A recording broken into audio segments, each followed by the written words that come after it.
all things Keller Williams. As John had mentioned, I've been in the forefront of Keller Williams technology for some time. When I started with Keller Williams, I started as a technologist, as a technology trainer and agent services before I even got my real estate license. There's one thing that I know, and that is when top salespeople, top business leaders use technology, they have an advantage over those in the same industry that don't. And when we use technology properly, we become more human with more people more often. And that is our goal at Keller Williams, of course, is to help our associates be more human with more people more often. Another part of being more human is communication skills. And one of my favorite classes at Keller Williams University is Train the Presenter. I know we will talk about this a little bit more today on our call. I decided that I wanted to become a licensed or a certified instructor at Keller Williams. Oh gosh, this was about 13 years ago. And when I started down that path of really honing my presentation skills, my real estate sales business took off. My leadership lid was raised. And all of a sudden, I was getting more than I thought I deserved. And it was because I was communicating better with my clients. I was communicating better with fellow associates, communicating better with my family, with other business leaders. And I think that is key. When John asked me to be on this call, John, I apologize. It's taken me so long to get on this call. It's okay. Uh, Busy guy. the first thing that I thought about when he said that we're going to be talking with top associates from multiple market centers there in Southern California, uh, the first thing that I thought about is the six personal perspectives. As all of you are aware, Gary Keller, when he founded Keller Williams, he taught the six personal perspectives at the beginning of every single presentation, every single meeting that Gary led. And he would take one of the six personal perspectives and he would teach that perspective.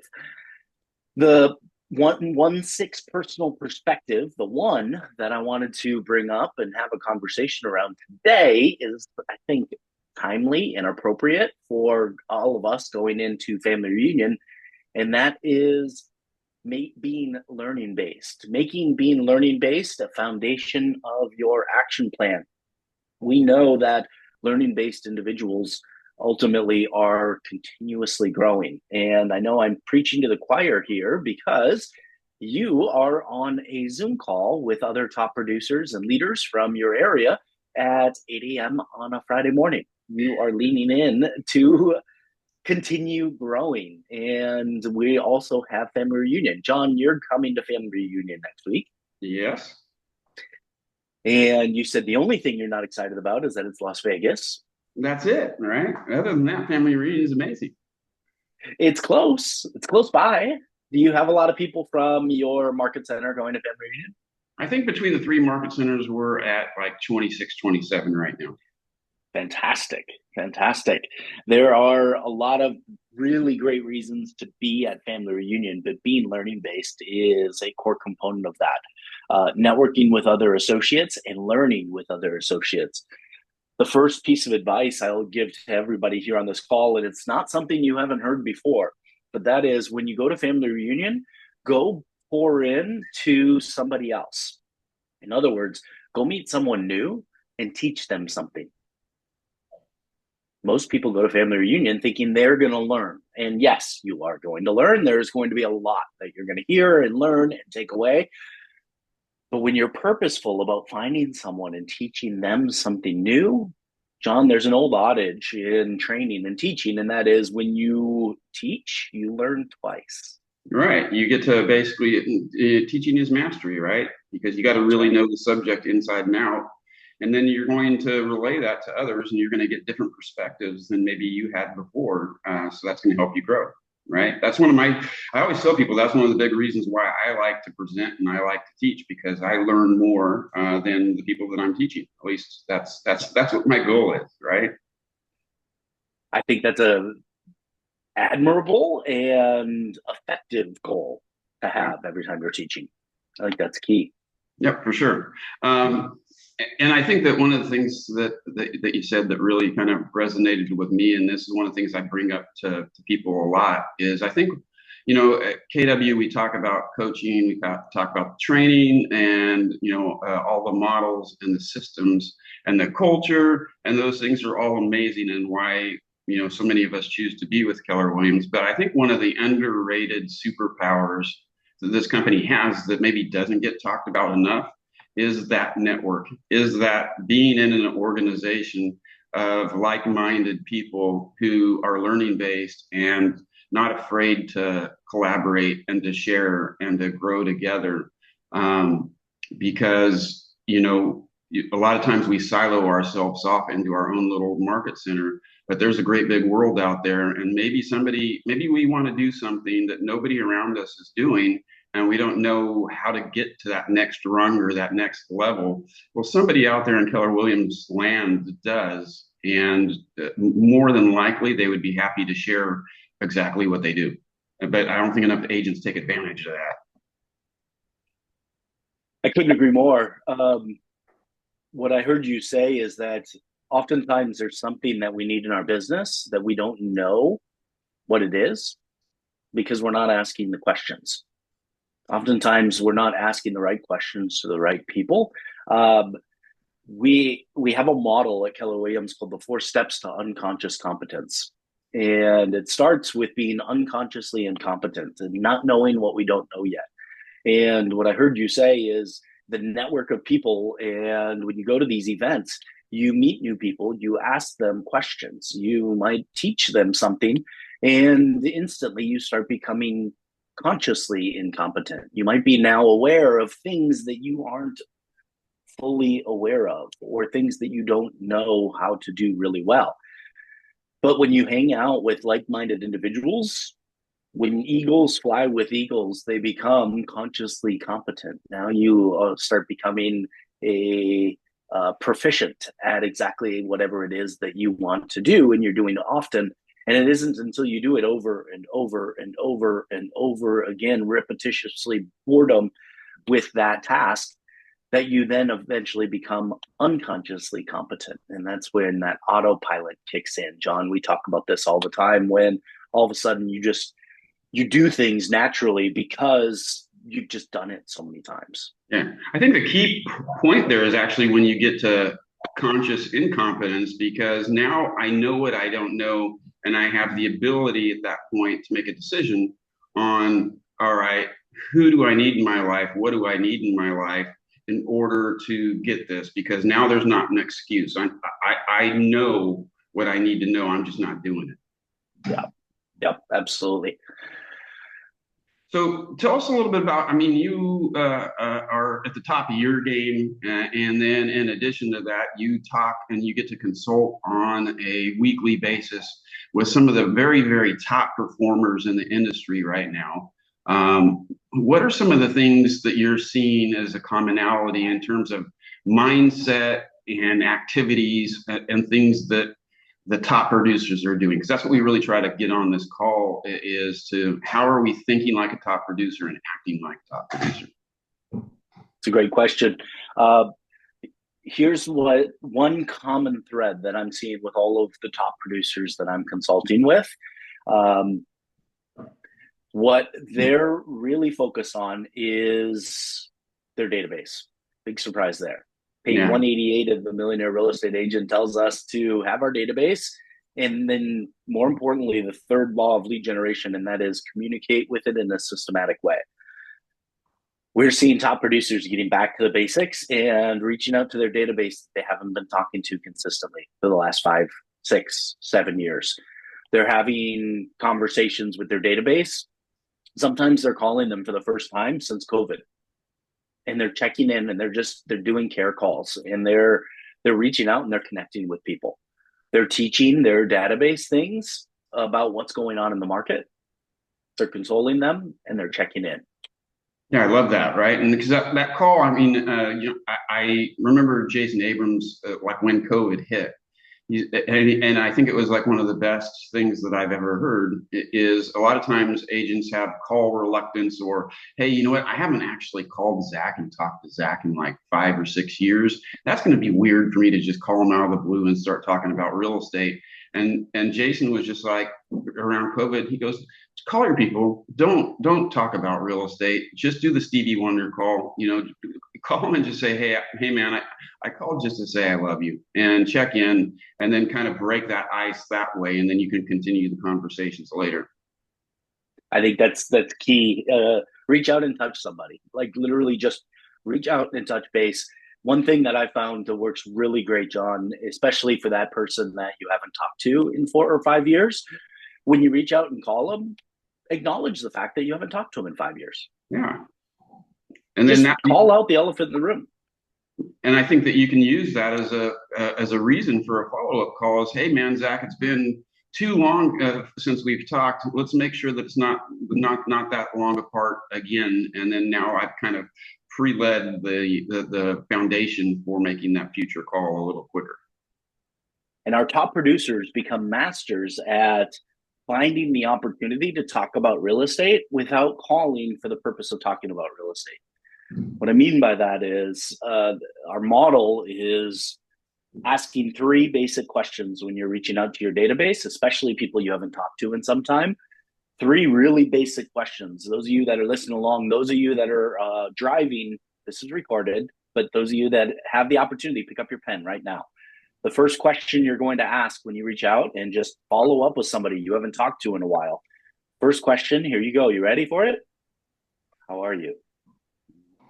This is rocket science. It's a care call. You're just checking in, but take copious notes when they answer. Because when you ask that question, here's your number 1 job. Shut up. Let them talk and take notes. After they're done talking, they're going to ask you how you are, and that's your opportunity to talk about something. Talk about you. Don't talk about real estate. Talk about you. Build a bridge with that person. Eventually, you're probably going to ask a second question, and that question could be a plethora of different questions. My favorite second question, how's the family? We're just getting deeper. We're building a stronger emotional connection with them. How's their family? They very well might have a kid that you didn't remember they had a kid, and they mentioned the kid's name. And write it down. Put it in command. Put it in your CRM so that the next time you have a conversation with them, you can bring up that conversation about their son, Bob. Or maybe I got a new dog, right? Hey, I got Sparky, right? Absolutely. It gives you talking points and a reason to follow up the next time. And I think what's really neat about stuff like that is you find out by asking that question, 1, what's going on in their world, 2, what's going on in their family world. By intonation and tone, you can hear when they are talking excitedly about something. And then I'm going to make sure that I put a major bullet point around that, because now next time I talk to them, I'm going to work that into that next conversation. Maybe you told me that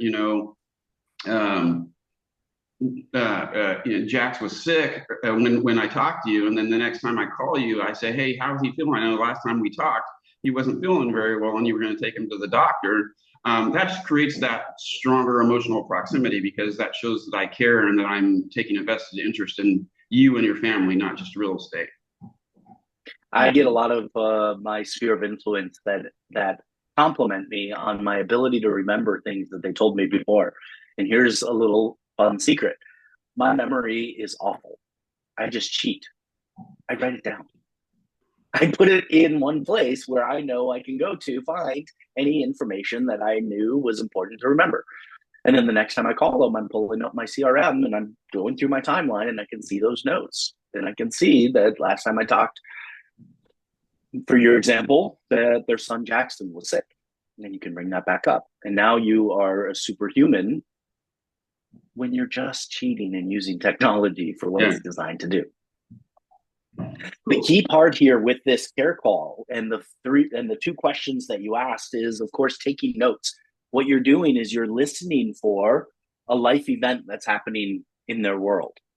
What a lot of top agents call the 5 Ds of real estate: death, divorce, diapers, diamonds, and diplomas. I'll say that again a little slower for those of you that might not have heard this before. Diapers, diamonds, death, divorce, diplomas. When you ask people how they're doing and how's the family, you're probably going to hear one of the 5Ds come up. And if you do, make special note with that, underline it, star it, highlight it, because it's probably going to come back up a little later and you're going to control the conversation when that happens. But don't bring it up right away. You're going to ask one last question. In this care call, how are you? How's the family? You're going to hit them with a final question. And that magical question is this one. Ready? How's work going for you? Everyone's going to talk about their work. Maybe they just got promoted. Maybe they just got transferred. Maybe they just retired. Or maybe they just changed jobs. There's two important reasons for that question. One, life events happen around work. Life events that lead to real estate transactable events. The second reason is the law of reciprocity tells us this. John, if I ask you how work is going, what are you almost certainly going to ask back to me? Hey, how's work going for you, Zach? And then what did you just give me permission? Real estate. That's right. You just gave me permission to talk about real estate. And that gives you, us, all the opportunity to bring up something that was mentioned earlier on the call. Maybe the fact that their daughter just got accepted into San Diego State University. Well, when they ask you about work, you could say, gosh, I'm so glad you asked. The real estate market has been really fascinating. I actually have a client who is looking at buying an investment property near a college. Because you mentioned that your daughter just got accepted into San Diego State. This client, I just helped them buy an investment property and their kid is living in it. Now, what I'm not doing is I'm not putting pressure on you to have a conversation about investment property, but I'm planting the seed. Yeah. Yes, planting the seed and teaching you something that other smart consumers are doing. And all of a sudden, you might start asking more questions about it. And now we get into a real estate dialogue, which then leads to an appointment. And the appointment could turn into a contract, which turns into, of course, a closed transaction and a very happy referral. Yeah. And the other thing, too, is even if, as you're talking about some of those things, even if it's not resonating with them, hey, maybe my sister's daughter is going to college. And hey, that's an amazing thing that you just said there, Zach. I'm going to let my sister know about that because I don't know if she's considered that. Bingo. Bingo. John, one thing that I wanted to bring us back to was train the presenter that we talked about a little bit earlier. Yeah, for sure. And that was one of the things I think I wanted you to chat a little bit about too, because I think sometimes people see that course and they think, well, I don't want to teach classes and I don't want to get up there and train. And I know from going through it myself and then becoming KW faculty as well, it's not just for people that want to train, because what you teach in that class is a lot of presentation skills that I think are applicable to making us stronger in our presentations. So I'd really like you to talk a little bit about that and some of the benefit of maybe taking a class like that might be for our folks here. Absolutely. It reminds me of a quote by a gentleman named Simon Sinek. He is a thought leader, an author, leadership consultant, and a TED Talker. I'm not sure that's a real title, TED Talker, but he was one of the first viral TED Talks out there. Simon Sinek said this: whether you're giving a presentation at the office or convincing your partner to purchase a puppy, it's just as important how you present as to what you present. I'll say that again, whether you're giving a presentation at the office or at a seller's kitchen table, or you're convincing a partner to purchase a puppy, it's just as important how you present as to what you present. One thing, unfortunately, we know is that 75% of American public is actually afraid of public speaking. And we know that every appointment we go on in real estate is a presentation. It's public speaking. It's just a smaller presentation. It might be a 1-to-1 or a 1-to-2 presentation. Train the Presenter by Keller Williams University is the one class that is designed to literally help us put a model to every presentation that we give. When we're better presenters, we're better business professionals. When we're better presenters, we're better leaders. When we're better presenters, we're better fathers, mothers. We're better colleagues. We're better friends. Train the Presenter is designed to help you become more effective with all of your communicating, whether that's nonverbal communication or it's literally just sitting in the front of the room teaching a class, like a first-time homebuyer seminar. We know that first-time homebuyer seminars is a great place to pick up prospective clients, new leads. These are people that need to purchase and are really motivated to purchase. That can fill up your pipeline really quickly. Taking Train the Presenter helps you develop as that presenter. It helps you achieve the goals that you're looking to achieve. John, Train the Presenter is a 2-day workshop that Keller Williams University does all around the country that people can attend. And in this class, you spend an entire day learning about the models that we have at Keller Williams University to teach and to deliver really great presentations. The cool thing about Train the Presenter is you get to give these little mini presentations throughout the workshop. And these mini presentations are designed to put us a little bit out of our comfort zone, but more importantly, it pushes us to grow and to expand in the knowledge and the fields that we want to expand into. Being a better presenter makes us a better influencer. And there's one class at Keller Williams University, Train the Presenter, that we're talking about that has been the most effective in helping me be more influential, both in the real estate industry and in my community. And I've taken Train the Presenter 12 times before I ever taught it. And every single time I took that class, I learned something new. John, I know you've taken Train the Presenter several times. Mm-hmm. What's your favorite part about the class? Well, I had a background in teaching prior to getting into real estate. Mm-hmm. So I thought that, this is going to be a piece of cake and everything like that. But the presentation activity that you're talking about, I took it for the first time with Dick Dillingham, and it was like, okay, hey, you got to basically teach a full-blown class where you actually have to teach us something in 5 minutes.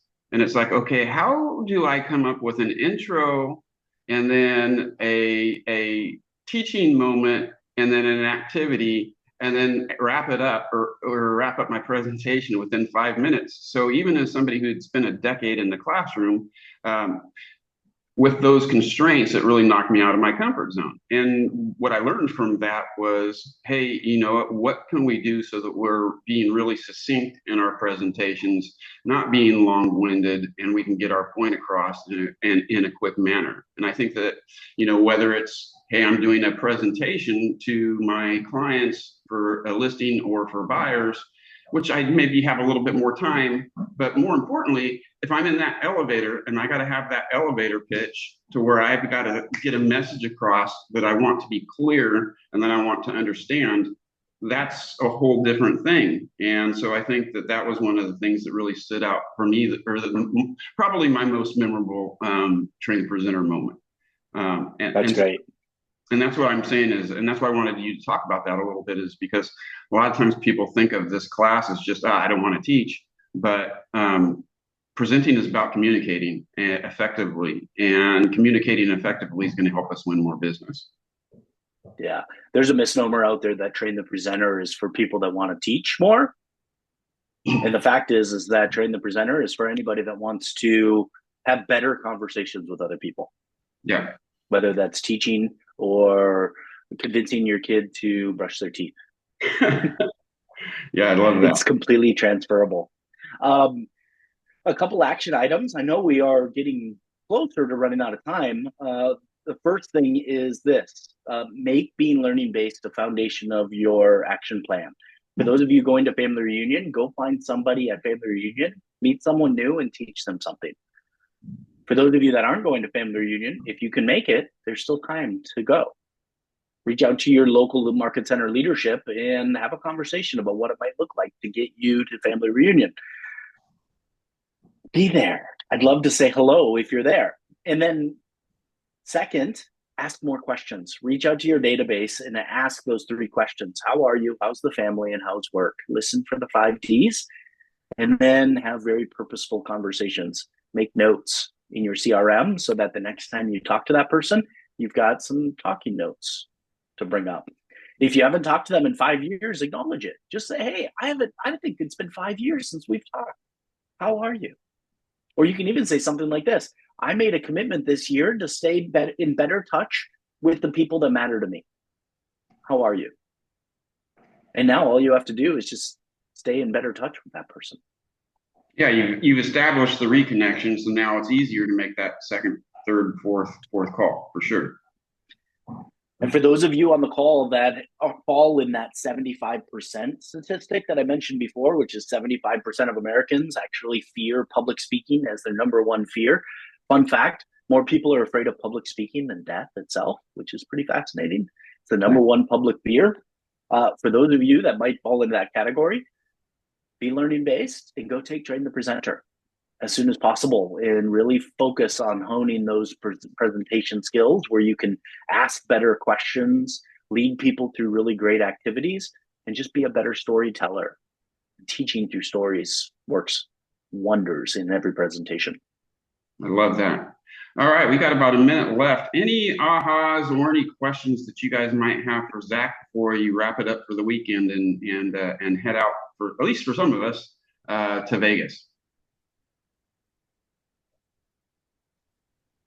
Thank you, Zach and John, because it feels like I feel grateful because it's Monica and I are doing it. There's definitely improvements, and we can do more calls and messages and stuff like that. But it's calls like this that really help validate a little bit about what we're doing on a day-to-day basis. Because sometimes we get caught up in I need to do cold calls, I need to do this, I need to do that, and it's like, these are people that know us relatively. I'm calling people from like 15 years ago from a different industry when we sold insurance, and we're reconnecting with those individuals who are on the market to sell their home, buy homes, all this fun stuff. So we can say it works, no doubt about it, and grateful for you, reaffirming that and just really putting it out there. Thank you. Yeah, thank you, Phil. All right. Any other last questions before we hop off? I know there was a question in the chat. Those 5 Ds again. Go ahead, Bernice. What's that, Bernice? Can you repeat those 5 Ds again? Oh, absolutely. Death, divorce, diapers, diamonds, diplomas. Thank you. Absolutely, Bernice. Yeah, all of those things are potentially reasons to buy or sell real estate for sure. Don't forget dumpster bins. Dumpster bins. There we go. Yeah, absolutely. Here's another one. The job. I find the job fits in diplomas as well. Yeah. John, thank you so much for letting me join y'all. Yeah, thank you, Zach, and looking forward to seeing you on Sunday, and everybody else. So looking forward to see you guys again on the next call, and hope some of you guys, hopefully, I'll see you in Vegas. But until next time, thank you, Zach. So thank you, everybody, and we'll see you guys later. Thank you. Bye. Thank you. Bye, y'all. Bye.